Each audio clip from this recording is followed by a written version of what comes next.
प्यार होना तो वैसे तो ज़िंदगी के सबसे खूबसूरत एहसासों में से एक है, मगर ज़रूरी नहीं कि इस खूबसूरत एहसास का अंत भी खूबसूरत ही हो। खासकर तब जब किसी को परिवार और अपनों की मंजूरी न मिले। आज की कहानी एक ऐसे ही प्रेमी जोड़े की है जो ज़माने से लड़ते हुए 10 सालों तक एक दूसरे से अटूट प्रेम करते हैं, मगर इसका अंत बेहद ही दुखद तरीके से होता है। हम बात कर रहे हैं हाल ही में मुंबई में बड़े पैमाने पर सुर्खियां बटोरने वाले नितिन जांबले और कोमल सेलार केस की। यह एक ऐसा केस है जहां पति पर ही अपनी पत्नी की निजी वीडियो लीक करने के आरोप लगे थे। तो आखिर इस केस की पूरी कहानी क्या है, नितिन और कोमल के रिश्ते की शुरुआत कैसे हुई और आगे इन लोगों के साथ क्या कुछ हुआ, चलिए जानते हैं सब कुछ सिलसिलेवार तरीके से इस वीडियो में। मगर आगे बढ़ने से पहले क्राइम की सच्ची क्रम कहानी चैनल को सब्सक्राइब जरूर कर लें, बेल आइकन दबाना ना भूलें। दोस्तों, जैसा कि हमने बताया, यह कहानी मुंबई के मलाड की है। इस कहानी के दो अहम किरदारों में से एक नितिन पास में ही मौजूद कसमबाग इलाके में कोमल अपने माता पिता के साथ रहा करती थी। आसपास रहते ही 2009 में कोमल और नितिन की आंखें चार होती है। शुरुआती मुलाकात में दोनों एक दूसरे को पसंद करने लगते हैं और बहुत जल्द दोस्त भी बन जाते हैं। समय बीतता जाता है और बीतते समय के साथ इन दोनों की दोस्ती भी गहरी हो जाती है, यहाँ तक कि यह दोस्ती प्यार में बदल जाती है। आपको जानकर हैरानी भी होगी कि जब 2009 में इन दोनों की मुलाकात होती है तब नितिन की उम्र सिर्फ 17 साल थी, जबकि कोमल महज 11 साल की थी। पढ़ाई लिखाई और खेलने कूदने की उम्र में नितिन और कोमल एक दूसरे के प्यार में पड़ जाते हैं। यही कारण था कि जब दोनों के परिवार वालों को इन दोनों की दोस्ती के बारे में पता चलता है तो परिवार वाले बच्चों को समझाने का प्रयास करते हैं, मगर एक दूसरे के प्यार में अंधे हो चुके नितिन और कोमल कुछ समझने के लिए तैयार नहीं होते हैं। परिवार वालों की नज़रों से बच बचाकर दोनों एक दूसरे से मिलना जुलना जारी रखते हैं। बीतते समय के साथ दोनों शादी करने का भी प्लान करने लगते हैं, मगर शादी करने के लिए ज़रूरी था कि कोमल कानूनी तौर पर बालिग हो जाए और नितिन कुछ पैसे कमाने लगे। इसलिए पढ़ाई करने के साथ साथ नितिन छोटे मोटे काम भी करने लगता है। पढ़ाई कंप्लीट होने के बाद नितिन की नौकरी एक सरकारी बैंक में लग जाती है और कोमल भी पढ़ाई करके कुछ काम करने लगती है। जब कोमल की उम्र शादी की हो जाती है तो परिवार वाले कोमल के लिए रिश्ते तलाशना शुरू कर देते हैं।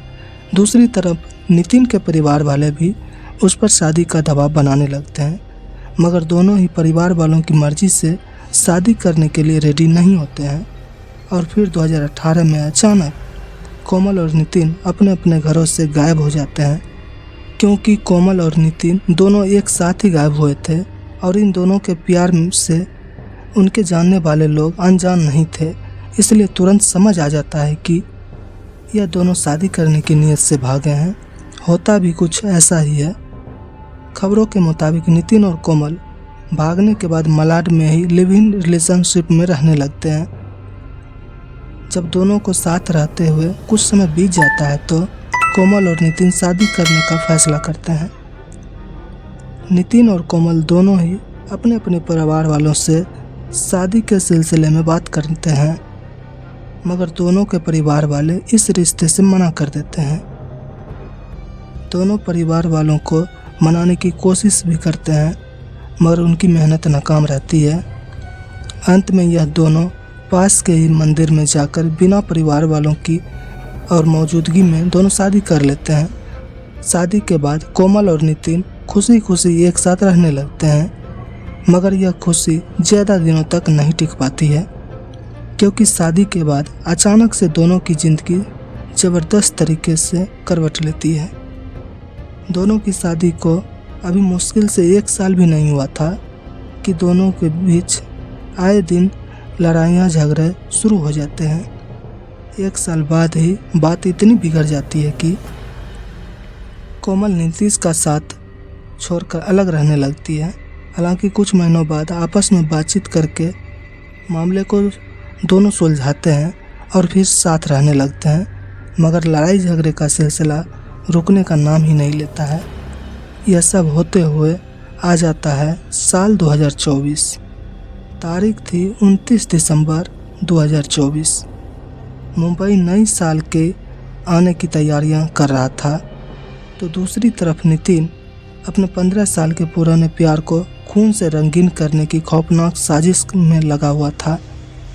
30 दिसंबर 2024 की रात एक नौजवान खून से सना हुआ मुंबई मलाड ईस्ट के दंदोसी पुलिस स्टेशन आता है और कहता है कि मैंने अपने पति की हत्या कर दी है और अपना जुर्म कबूल करते हुए सरेंडर करने आया हूँ। यह नौजवान कोई और नहीं बल्कि 32 साल का नितिन ही था। इतना सुनते ही पुलिस वाले तुरंत ही नीतीश को हिरासत में ले लेते हैं और मामले की सच्चाई जानने के लिए नितिन से कहते हैं कि अगर तुमने किसी की हत्या की है तो लाश कहाँ है। जवाब में नितिन पुलिस वालों को एक एड्रेस देता है। यह एड्रेस था पार्वती बाई मोरेचल, कमरा नंबर 8, कसमबाग, मलाड ईस्ट। पुलिस की एक टीम भागते हुए लोकेशन पर पहुंचती है। यहाँ आकर घर की तलाशी ली जाती है तो घर के बाथरूम में कोमल खून से लथपथ बेजान सी दिखाई देती है।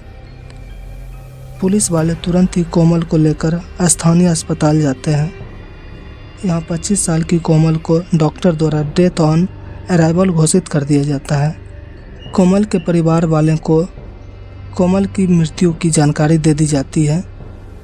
इसके अलावा पुलिस वाले नितिन को हिरासत में लेकर अगले दिन अदालत में पेश करते हैं, जहां से नितिन को 7 जनवरी 2025 तक पुलिस कस्टडी में भेज दिया जाता है।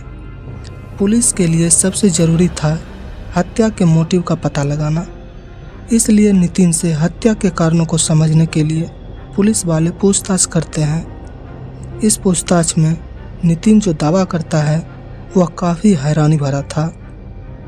अगर आपको याद हो तो हमने वीडियो की शुरुआत में ही बताया था कि नितिन और कोमल की जान पहचान 2009 से ही थी। फिर 2019 में इन दोनों ने शादी की थी। यह नितिन और कोमल के बीच बरसों का प्यार था। इसके बावजूद नितिन पुलिस वालों के सामने दावा करता है कि कोमल का किसी और लड़कों से अफेयर चल रहा था। शादी के बाद भी वो मुझे धोखा दे रही थी, इसलिए मैंने उसे ख़त्म कर दिया। हालांकि किस लड़के से कोमल का अफेयर था, इस बारे में नितिन कोई ठोस सबूत नहीं दे पाता है। इतना ही नहीं, नितिन के बयान के मुताबिक शादी के बाद से ही नितिन जो भी पैसे कमाता था वह कोमल ले लिया करती थी। कोमल खर्च का कोई हिसाब किताब नहीं दिया करती थी।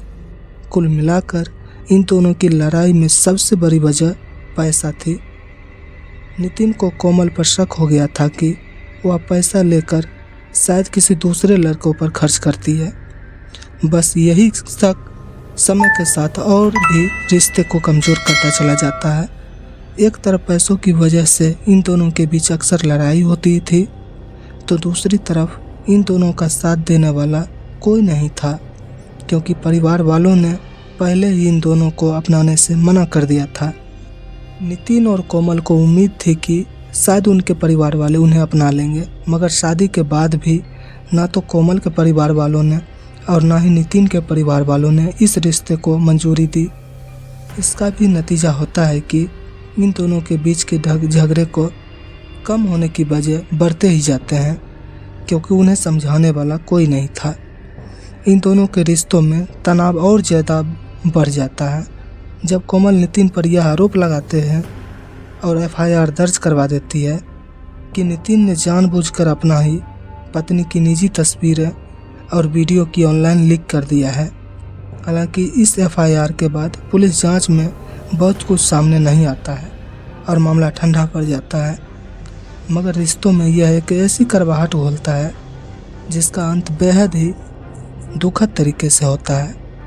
पुलिस वाले आगे नितिन से सवाल करते हैं कि हत्या वाले दिन क्या हुआ था।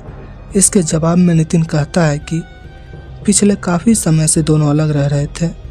नितिन यह भी कहता है कि कोमल ने काफ़ी पैसे उससे लिए थे। बार बार वह कोमल से पैसे वापस मांग रहा था, मगर कोमल पैसे देने के लिए राज़ी नहीं होती है। फिर 29 दिसंबर 2024 को नितिन कोमल से कांटेक्ट करता है और उससे कहता है कि हमारे बीच जो भी गलतफहमी और लड़ाइयाँ हैं उससे हम बैठकर बातचीत करके ख़त्म करते हैं और नए साल में साथ रहते हैं। नितिन के कहने पर कोमल उससे मिलने के लिए रेडी हो जाती है। कोमल तो बातचीत की नीयत से ही आई थी, मगर नितिन के मन में कुछ और ही चल रहा था। वह यहाँ पूरी तैयारी के साथ बैठा हुआ था, इसलिए जब शाम के लगभग 7:30 बजे कोमल आती है तो नॉर्मली इन दोनों के बीच बातचीत शुरू होती है। मगर कुछ ही मिनट की बातचीत के बाद इन दोनों के में तनाव काफ़ी बढ़ जाता है और नॉर्मल बातचीत झगड़े में बदल जाती है। और इन्हीं झगड़ों के बीच पहले से छिपा कर रखा गया चाकू नितिन उठाता है और कोमल पर ताबड़तोड़ हमले करना शुरू कर देता है। पोस्टमार्टम रिपोर्ट के मुताबिक नितिन ने कोमल के गले, सर, पेट और छाती पर समेत 8 जगहों पर हमले किए थे। जब नितिन को कोमल के मरने का यकीन हो जाता है तो फिर वह कोमल को बाथरूम में बंद करके खुद ही पुलिस के सामने जाकर सरेंडर कर देता है। अभी केस की मौजूदा स्थिति की बात करें तो कोमल की हत्या के जुर्म में नितिन अभी भी सलाखों के पीछे बंद है। इस मामले की सुनवाई अदालत में चल रही है और कोर्ट का कोई अंतिम फैसला नहीं आया है। वैसे गुनहगारों को सज़ा देने का काम तो अदालतों का है, मगर आपको इस केस में फैसला करने का अधिकार दिया जाए तो आप नितिन को कौन सी सज़ा देंगे, कमेंट बॉक्स में ज़रूर बताएं। अगर आपको हमारी मेहनत पसंद आई हो तो इस वीडियो को लाइक करते हुए शेयर भी करें। अगर आपने अब तक सच्ची क्राइम कहानी चैनल को सब्सक्राइब नहीं किया है तो जल्दी से चैनल को सब्सक्राइब कर बेल आइकन दबा दें। क्राइम की दुनिया से जुड़ी ऐसी ही कहानियों के लिए हमारे साथ लगातार जुड़े रहें। धन्यवाद।